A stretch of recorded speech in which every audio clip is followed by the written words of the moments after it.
They call us the axis of evil, we call it the line of truth. While Zionist bombs slaughtered Gaza's youth, Iran stood firm, no deals, no disguise. While coward regimes watched children's genocide.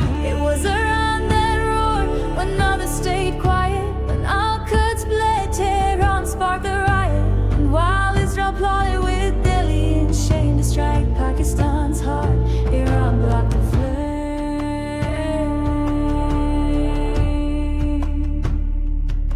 تو سرزمین را دزدی، دیوارثانش را کشتی، به دزدیات افتخار کردی. با پپاد و تانک قانونی را که انکار میکردی توجیه آوردی.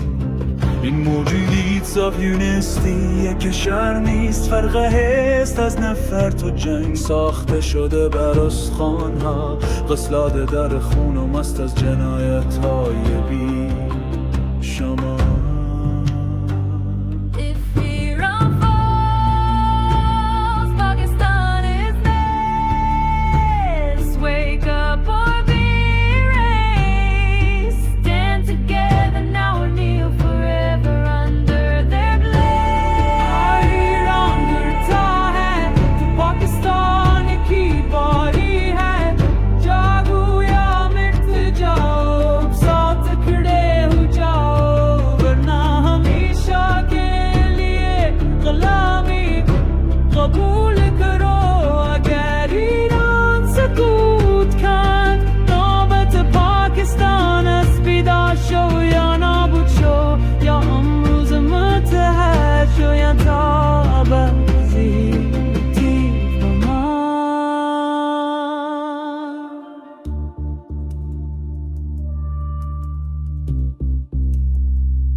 از غمت برایم نگو وقتی خودت ماشه را کشیدی.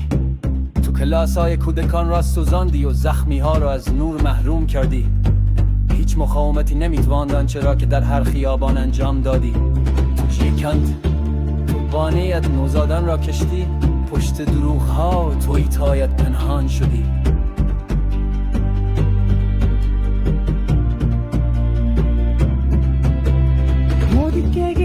اسرائیل سان سکرل کرتا ہے پاکستان کا رانڈ بلیک دے مگر ایران دیوار بن کر ایسا ہے قتلاوی ہو رہتے ایگلوں کے سفروں کے.